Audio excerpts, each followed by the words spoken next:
Bonjour, je m'appelle Léa Kourganoff, je suis sage-femme en maternité à Paris et chez May, et aujourd'hui on va parler de la grossesse extra-utérine ou GEU.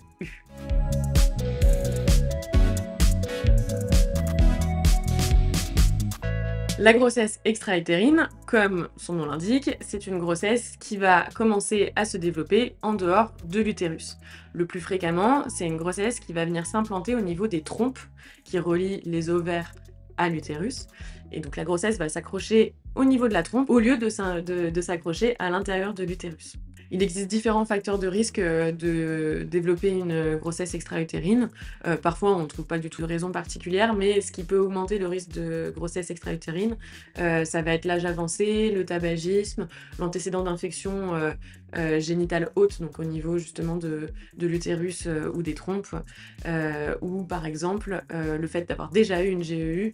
ça fait qu'il y a plus de risque de récidive. Quand on va avoir une grossesse extra-utérine, au début ça peut ne pas forcément être symptomatique, mais au bout d'un moment ça va créer des douleurs au niveau du bas-ventre et des saignements. Alors souvent c'est des saignements qui sont assez foncés, donc c'est pour ça que quand on a des saignements en début de grossesse, avec en plus de ça éventuellement des douleurs, il est important de consulter pour justement avoir une échographie ou des prises de sang, on va en parler après,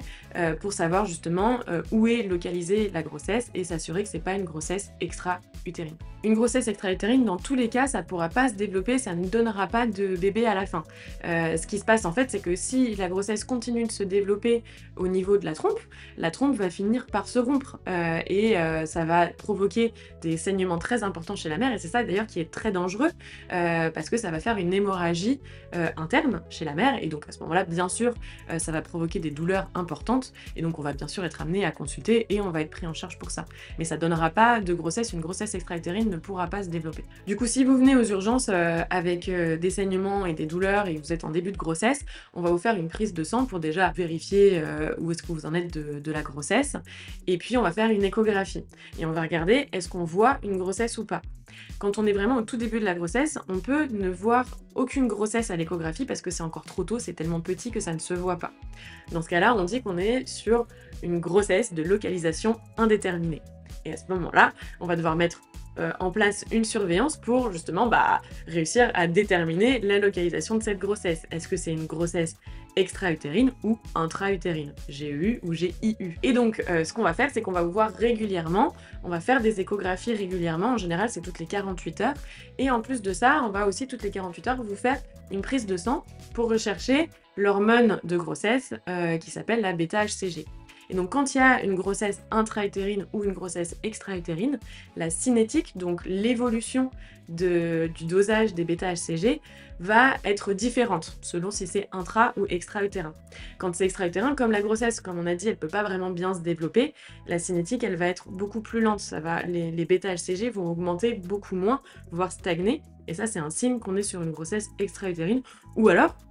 juste une grossesse qui s'est arrêtée, ça peut aussi juste être une grossesse qui s'est arrêtée très rapidement. Donc on va faire des échographies, on va faire des prises de sang, et c'est avec toutes ces informations-là qu'on va réussir finalement à savoir ce que c'est. À partir du moment où on diagnostique une grossesse extra-utérine, il faut que cette grossesse ça s'arrête parce que c'est dangereux pour la santé de la mère. Donc on va donner un médicament qui va faire s'arrêter la grossesse, ça va faire saigner, la grossesse va s'évacuer, vous allez saigner et ça va vous guérir de cette grossesse extra-utérine qui, encore une fois, est très dangereuse. Le fait en soi d'avoir une grossesse extra-utérine, ça n'a pas d'effet sur la fertilité, vous allez continuer à ovuler, à avoir des fécondations qui sont possibles. Comme je l'ai dit, c'est quand on a déjà eu des grossesses extra-utérines, c'est un facteur de risque d'en réavoir, mais il y a plein de femmes qui en ont une et puis plus jamais. Il n'empêche que si on a une grossesse extra-utérine avec un problème au niveau de la trompe, que par exemple on doit retirer la trompe parce que elle a été lésée par la grossesse extra-utérine, ça peut avoir une incidence sur la fécondité, mais encore pas vraiment, puisque il vous reste une trompe et que même une ovulation sur l'ovaire où il n'y a plus de trompe peut malgré tout être captée par l'autre trompe, et donc on peut tout à fait continuer à avoir des enfants malgré le fait d'avoir eu une GEU. Donc ça ne doit pas être quelque chose qui vous inquiètent. Faut pas hésiter à poser vos questions si vous avez été victime d'une grossesse extra-utérine pour justement savoir les tenants et aboutissants. Nous aussi, on peut vous en parler, les sages-femmes de l'équipe, sur le chat de mai, mais vous pouvez aussi en parler à la personne qui vous suit et qui vous a accompagné dans cette épreuve. Donc bien sûr, n'hésitez pas à en parler et à poser toutes vos questions. Et si cette vidéo vous a plu, je vous invite à vous abonner à notre chaîne YouTube